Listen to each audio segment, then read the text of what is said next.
Welcome to What America's Thinking, where we discuss key elections, demographic trends, and public opinion. I'm Julia Manchester. And I'm Rafael Bernal. Let's get into today's deep dive. So Tesla CEO's Elon Musk's takeover of Twitter has created a shift in public opinion of the brand and of Musk himself. And all this has added to political polarization on social media.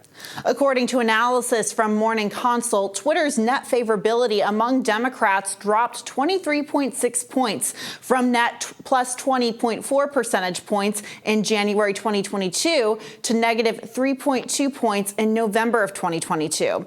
At the same time, favorability of the site is rising among Republicans, and a similar shift can be seen in other Musk brands, Tesla and SpaceX.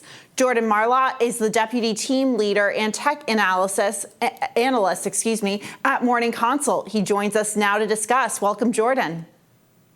Thank you. Great being here. Yeah, so Jordan, just to start off with, what do we exactly know about Musk's favorability himself? I mean, it seems like depending on who you talk to, you get two different sides of how they feel about Musk. But in general, how do Americans view him? Yeah, it's a great question. Off the bat, Elon Musk has obviously become quite a polarizing character. His name is universally renowned in a certain way. We do regular tracking of corporate leaders and their reputations and awareness of those individuals. And what we see is that, far from being obscure about 2 years ago, 3/4 of Americans knew who Elon Musk was. In our most recent tracking, it was 94%. So he's become a household name almost. It's probably even higher now since the acquisition of Twitter was completed, and he's been in the news so often. But with that, it doesn't necessarily mean that everyone loves him. He's obviously taken certain stances on Twitter and very publicly that align more with the right and with Republican talking points and policies. And with that, we're seeing these kind of trends reflected in Twitter's user base, in favorability towards Twitter, and to your point earlier, favorability towards his other brands, Tesla and SpaceX. You've been measuring different characteristics that we usually don't measure with the political figures that we look at here. So you're measuring whether he's impulsive, whether he's funny, whether he's right wing or not. How do all these characteristics translate into sort of the political measurements you make of other characters, or is even the way you measure Elon Musk's public persona unique? Sure. So, the way that we would track Elon Musk's public persona, as well as maybe other corporate leaders in our research, is, it goes from rather simple to, have you heard of them? Do you have a favorable opinion of them? Do you trust them to do the right thing? To your point, things that are much more specific. And what we find is that most people agree that Elon Musk is successhad he's innovative, he's driven a culture of entrepreneurship, that he's had a lot of success over the past several years. So there isn't a lot of doubt that he's a very successful businessman and that he's frankly a brilliant entrepreneur in a lot of ways. But what people also agree is that he's the public face of his companies, that he is a very public persona in general. And that's not something that people necessarily want to see in corporate leaders. And it's something that, if a brand becomes more about the CEO or about the corporate leader than about the brand itself, then that could have repercussions on the brand. If it becomes everything is about Elon Musk and everything's about what he's doing, then all of a sudden people associate Tesla with with himself. Same thing for Twitter, and not necessarily the efforts of thousands of people who are working at Twitter or at Tesla or their performance. Because at the end of the day, what investors want, what advertisers want on Twitter is some form of predictability. What can I expect from this brand next week? What can I expect from this brand next month? And we haven't really been seeing that since October. Right. And speaking of Twitter's brand, Jordan, I mean, how has the shift in public opinion impacted that brand specifically? And then also, how has it impacted Musk's other brands, whether it's Tesla or SpaceX? I mean, we've seen over the past month or so, shares for Tesla have been dropping, and it seems like investors in Tesla are worried that Musk is so embroiled and focused on Twitter. I mean, does that impact Tesla's favorability at all? Absolutely. So what we're seeing with Twitter is almost a reversal of a trend that we've seen for a very long time, which is Twitter has always been a political brand to a certain extent.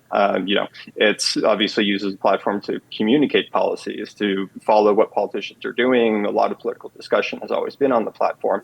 And historically, Democrats have had a much more favorable opinion of Twitter than Republicans have. And that is almost completely switched since he took over on October 27th. Now the brand is underwater among Democrats. More Democrats have an unfavorable than favorable opinion of Twitter. And we're seeing opinions towards Twitter tick up among Republicans. So now there's almost parity in terms of what Republicans and Democrats think of the platform, which isn't necessarily a good thing when you look at it as a whole. And looking at Tesla, we're seeing that bleed over as well, especially among Democrats. Net favorability towards Tesla among Democrats dropped almost 20 points since October. And we're seeing the same thing happen to purchase intent for Tesla among Democrats too. And all of this ties back into what we're seeing happen at Tesla in the markets as well. They've had a lot of supply chain issues, reports that the quality of the vehicles that are coming off the line may not be up to par.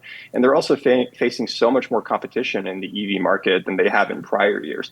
So if there was ever a time for Tesla to be embroiled in some sort of controversy, it probably isn't now. Sort of following up on that, Elon Musk has had several encounters with the public. It's not the first time he's been the public figure. We've seen him in romantic relationships, questions about where he lives. He's used to this sort of limelight. But do we have any way to measure whether the Twitter era of Elon Musk has on the net been positive or negative for him, or should we just measure this by the share prices of Tesla and Twitter? Yeah, I suppose it's how we look at what positive means. I mean, if the goal is for Elon Musk to be in the news every day, then it's very successful. But if we're looking at Twitter right now, and Twitter is in dire straits when it comes to their financial status. They have they have a very large debt load that they need to pay off this year. They've obviously gone through massive rounds of layoffs, many of them very abrupt, to the point where there's litigation that's pending around those and how they were handled both here and in Europe. And so, they're going to have a very tough, at least next 6 months, 12 months, probably even more, where they need to turn the ship around and, regain the trust of advertisers.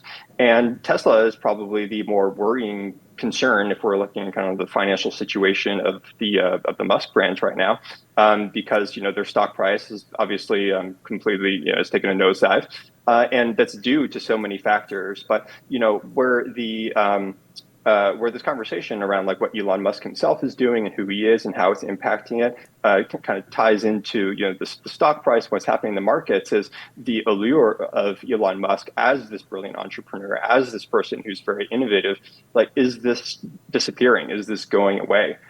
Because part of the investor confidence in Tesla is the promise of what Elon Musk can do with that company.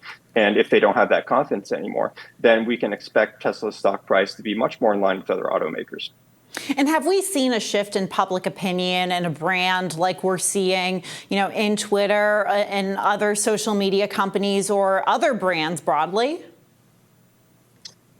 So it's not, from what we're seeing, what's happening to Twitter is not bleeding over to other social media brands, which is something that we see sometimes in other industries when there's one, when there's one controversy or public relations nightmare that's happening to one company, maybe other companies might be affected. We're not necessarily seeing that happen to, say, like Facebook or Instagram. TikTok, there's obviously a lot happening to their brand right now, but for many different reasons, which could be an entirely different conversation here. But it's largely relegated to Twitter and Elon Musk and the Elon Musk brands. This particular story. Well, Jordan, thank you so much for all of your insight on this. I know that following Elon Musk, there's lots of twists and turns, and updates are never ending. So we appreciate your insight. Absolutely. Thank you for having me. And now we know a little bit more about what America's thinking. See you next time.